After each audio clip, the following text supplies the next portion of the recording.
حضرت شبلی رحمۃ اللہ تعالی علیہ گورنر تھے اپنے وقت کے. ایک دن حکمران نے اپنی کابینہ کا اجلاس بلوایا, سب کے لیے شیروانی سلوائی کہ یہ پہن کے اجلاس میں شریک ہونا ہے. شبلی گورنر بھی آ گئے. اللہ کی شان, رب کو کیا منظور ہوتا ہے وہ جانتا ہے. جیسے اجلاس شروع ہوا شبلی گورنر کی چھینکیں شروع ہو گئیں, 1 2 3 تو ناک سے پانی نکلنے لگا. اب آج کل کی طرح نہ ٹیشو ہے نہ رومال ہے, کچھ بھی نہیں ہے. آخر کا مجبور ہے کہ اس نے جو شیروانی تھی, جو سرکاری طور پہ لباس دیا گیا تھا, اس کا نیچے کونا الٹا کر کے اس نے ناک کا پانی صاف کیا. بادشاہ نے دیکھ لیا, اسے غصہ آیا کہ میرا پہنائے ہوئے لباس کی یہ قدر, میرا گورنر میرے لباس کی توہین کر رہا ہے. شبلی کو بلا لیا. بادشاہ غصے کی حالت میں مشیر سمجھ گیا. اس نے بادشاہ کو نشست برخاست کرنے کا مشورہ دے دیا. اجلاس تو ہوا ختم, شبلی کی پیشی ہو گئی. بادشاہ نے کہا شبلی لباس اتار, عہدہ چھوڑ کے نکل جا. جب بادشاہ کی یہ حکم سنا تو شبلی کا سر جھکا. من کی کھڑکی کھول کے شبلی گورنر اندر جھانکنے لگا. ضمیر نے شبلی کو جھنجھوڑا. شبلی, دنیا کے ایک عارضی بادشاہ نے تجھے عارضی لباس پہنایا, مجبوراً اس کی قدر نہ کر سکا, وہ تیرے سے اتروایا جا رہا ہے. وہ مالک الملک جس نے تجھے انسانیت کا لبادہ پہنایا ہے, وہ ذات چاہتی تو اس 5-6 فٹ کی قد و قامت کو بندر کی شکل دے دیتی, لوگ گلیوں میں نچاتے اور تماشے دکھاتے. وہ ذات چاہتی تو اس 5-6 فٹ کی قد و قامت کو گدھے کی شکل میں پیدا کر دیتی, لوگ بوجھ ڈال کر ایک جگہ سے دوسری جگہ منتقل کرتے. کون تھا اس ذات سے پوچھنے والا؟ اس ذات کا احسان ہے کہ اس نے 5-6 فٹ کی قد و قامت کو انسانیت کا لبادہ پہنا کر تجھے اشرف المخلوقات میں پیدا کر دیا ہے. تو شبلی کی زمین نے جھنجھوڑا, شبلی اس بادشاہ نے تجھے انسانیت کو لبادہ پہنایا, اگر تم نے اس انسانیت کی لباس کی قدر نہ کی تو کل قیامت کے دن بادشاہ کے سامنے کیا جواب دے گا؟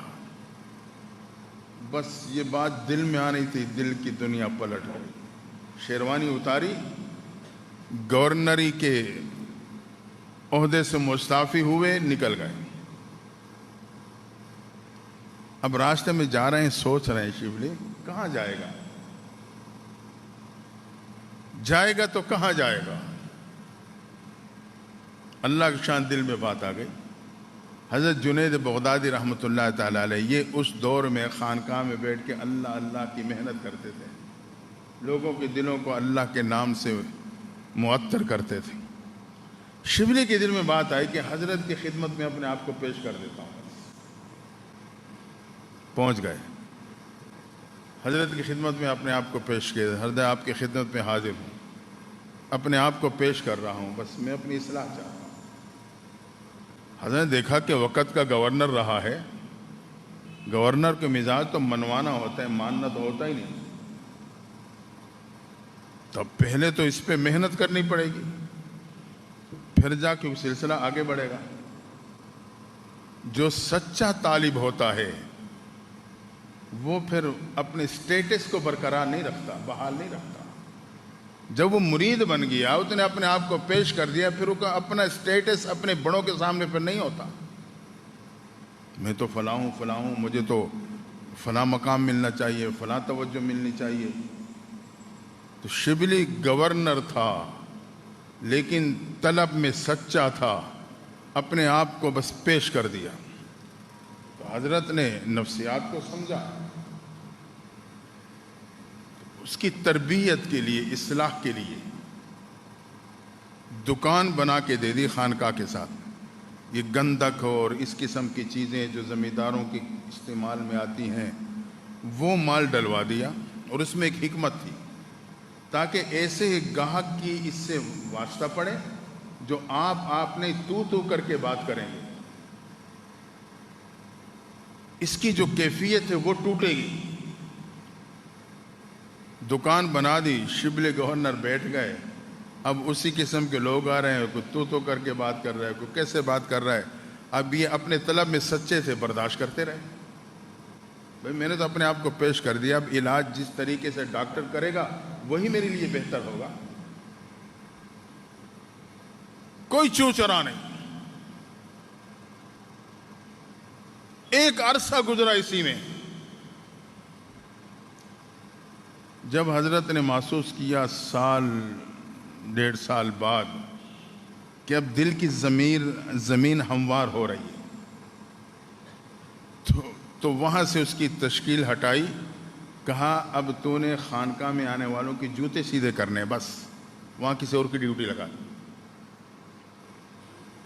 اب یہ جوتے سیدھے کرتے، جو بھی آتا، گورنر تھا اپنی جگہ پہ تھا، یہاں اس نے بس اپنے آپ کو مٹا دیا۔ دیکھیں، اپنے آپ کو کسی کے سامنے پیش کرنے کے بعد اگر میں اپنا اسٹیٹس قائم رکھوں گا، میں اپنی اصلاح نہیں کروا سکتا۔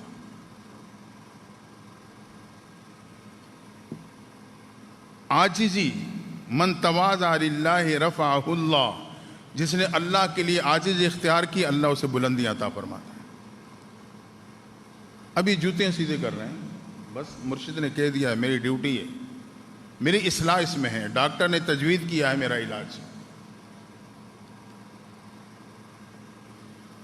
کچھ عرصہ اسی ترتیب میں گزرا، اب حضرت نے محسوس کر لیا کہ ضمیر مکمل ہموار ہو گئی ہے، اب اس میں بیج ڈالنا ہے، دل کی ضمیر ہموار۔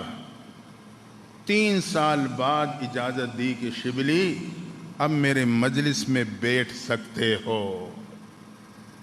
حضرت شبلی 3 سال خدمت کرنے کے بعد اجازت پہ مجلس میں بیٹھے۔ اللہ کی شان، حضرت جنید بغدادی نے اس مجلس میں محبت الہی پہ گفتگو کی۔ محبت الہی پہ حضرت جنید بغدادی کے زبان سے نکلتے ہوئے جملے تھے، بس شبلی کے دل کی ہموار شدہ ضمیر میں زمین کے اندر اللہ کی محبت کا بیج پڑا، اور اسی مجلس میں آپ پہ جذب طاری ہو گیا، حضرت شبلی پہ جذب طاری ہو گیا، کیونکہ زمین بن گئی تھی۔ جب آپ زمین کو اس میں گوڑی شوڑی کر دو نا، پانی ڈالو تو فوراً وہ کھینچ لیتی، اگر وہ سخت ہو، بنجر ہو تو فوراً پانی ذرا تھوڑا ٹائم لیتا ہے۔ جذب طاری ہوا، تو جذب کی حالت میں اللہ کی طرف سے الہام ہوا، بس ایک تعلق بن گیا تھا، تعلق بنا، اپنے آپ کو اللہ کو پانے کے لیے اپنے آپ کو مٹا دیا تھا۔ بس اللہ کی طرف سے بھی محبت، بندے کی طرف سے بھی محبت۔ اب اس کی کیفیت کیا تھی؟ اللہ کی طرف سے الہام ہوا، کہا شبلی تیرے عیبوں کو کھول کھول کے بیان کر دوں تو کوئی تجھے منہ لگانے والا نہ رہے۔ یہ الہام کی کیفیت۔ جب یہ الہام ہوا تو شبلی تو اور جذبے میں آ گیا، راز و نیاز کی باتیں شروع ہو گئیں، محبوب باتیں کرنے لگا۔ شبلی نے جذب میں آ کے کہا، اللہ اگر تیری رحمت کو کھول کھول کے بیان کر دوں تو کوئی تجھے سجدہ کرنے والا نہ رہے، کہ میرا رب کتنا رحیم ہے، مجھے عبادت کی کیا ضرورت ہے۔ تو رب نے پھر الہام کیا، میرے بندے نہ میری بات کسی سے کہنا، نہ میں تیری بات کسی سے کہوں گا۔ پھر یہ کیفیات حاصل